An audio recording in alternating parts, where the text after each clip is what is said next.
Science explains what happens to your brain when you panic. First, you hear bad news to trigger panic. There's probably never been as much apprehension around a health issue in the 21st century than what we're now seeing with the spread of novel coronavirus, COVID-19.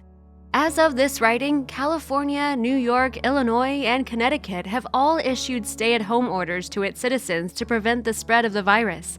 That means about 75 million Americans, a quarter of the entire country, are being told to stay inside.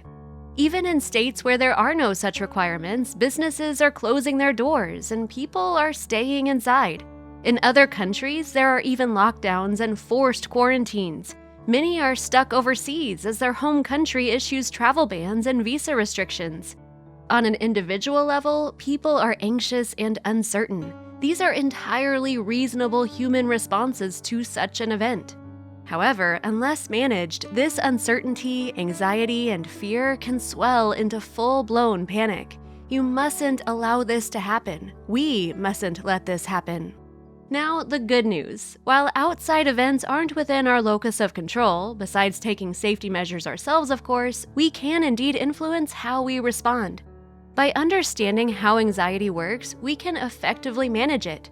By doing so, we limit the possibility of panic, a more extreme form of stress, from taking hold.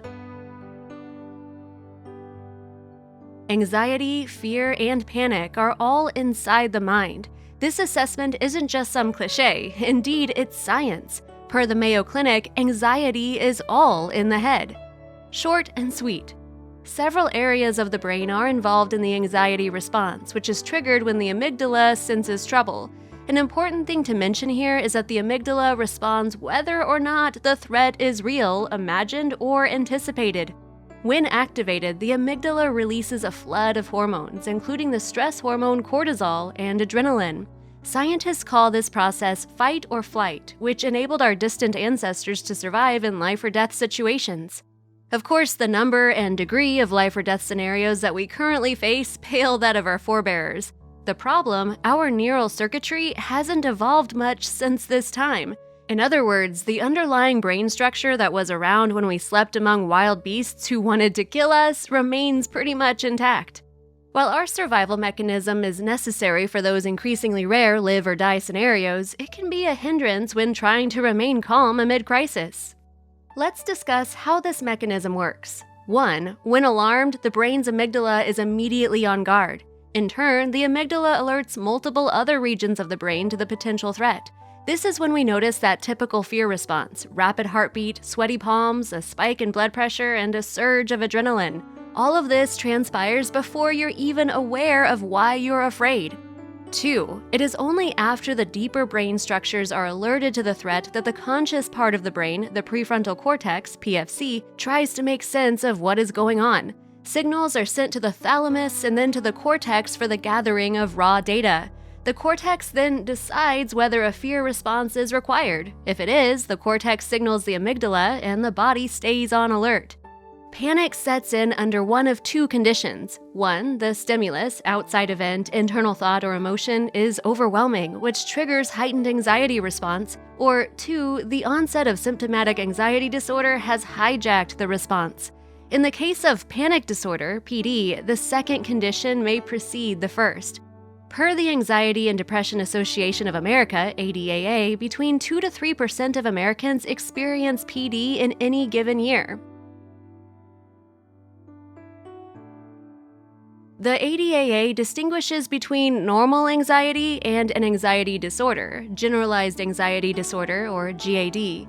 Normal anxiety may be characterized by muscle aches or fatigue, exercise overexertion, stress at work, sitting too long at the computer, as opposed to anxiety disorder where there's agitation, muscle tension, fatigue, or a combination of these that continue for 6 months or more. Symptoms are not related to a specific physical or emotional problem.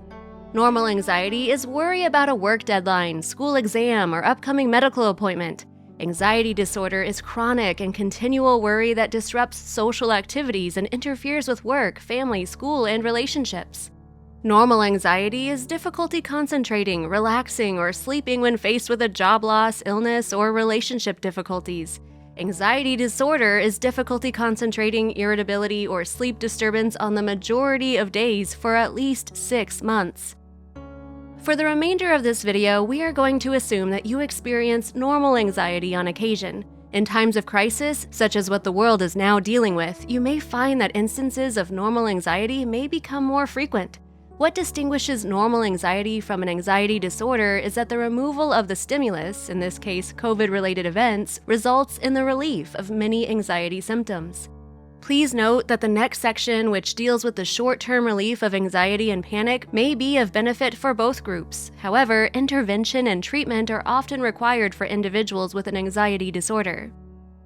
Counteracting anxiety and panic. An understanding of the sympathetic and parasympathetic nervous system, SNS and PNS respectively, may come in handy here. The SNS orchestrates the body's rapid involuntary response to danger or stress. It is the SNS which activates the fight-or-flight response. The PNS counteracts the SNS by promoting a state of dynamic equilibrium, homeostasis. Studies have shown that uncertainty, like what we're dealing with now, results in more frequent SNS activity.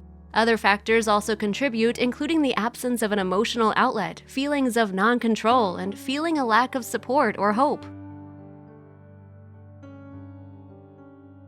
The good news is that we can voluntarily activate the PNS, thereby suppressing the SNS activity and thus anxiety symptoms. How? Well, there are numerous methods, but the simplest is by far a quick breathing exercise. Dr. Rick Hansen, the author of Buddha's Brain, lays out a 5-minute meditation called A Taste of Equanimity. Here's how it works. 1. First, relax your body and mind. Don't force this relaxation, just let it happen. Think of how residue settles at the bottom of a glass of water. 2. Focus on the sensations of your breathing, either at the belly or chest or around your upper lip.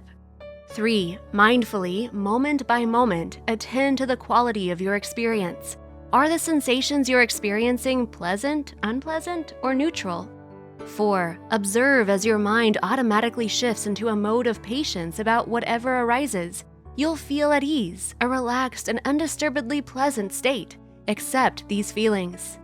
5. Observe as your mind becomes more and more collected, steady, and quiet. After a few minutes, with practice, your mind will be able to witness mental and physical events. That is, your brain and consciousness become less prone to getting caught up in rumination, uncomfortable sensations, and so on. If you wish to take your practice to another level, try sitting for 10 minutes. When you're ready, bump it up to 15. Just remember that the quality of your meditation and mindfulness practices are much more important than the quantity. If you are on the go and caught up in anxiety, there's an even quicker breathing exercise that you can practice. Here's how it works. 1. First, take 3 deep breaths, filling your lungs, and exhale fully. 2. On the following in-breath, count to 4. 3. Hold the inhale to a count of 2. 4. Exhale to a count of 7. Practice this breathing exercise for 2 to 3 minutes or until your mind collects itself, which it will. This technique is a wonderful practice when you're at work or in any situation where you need to take a time out. Try to get into the habit of breathing this way whenever you can. Please be safe, prepare, but don't panic. While these exercises will certainly help you ease any anxiety and panic that you may feel, please exercise the proper precautions during this difficult time. Per the World Health Organization, WHO, here are some measures that you can take to help protect yourself from COVID-19. 1. Wash your hands frequently to kill any viruses that may be on your hands. 2. Keep at least a 3 feet distance between yourself and anyone that is coughing or sneezing. Furthermore, it's probably a good idea to maintain this distance whenever you're out in public. 3. Abstain from touching your eyes, nose, or mouth, as doing so can transfer viruses to these areas and enter your body. 4. Always cover your mouth and nose whenever you cough or sneeze. If you use a tissue, dispose of it immediately. 5. If you develop a fever, cough, and difficulty breathing, seek medical attention. For more information, please visit the World Health Organization's website at www.who.int. Please be safe and well.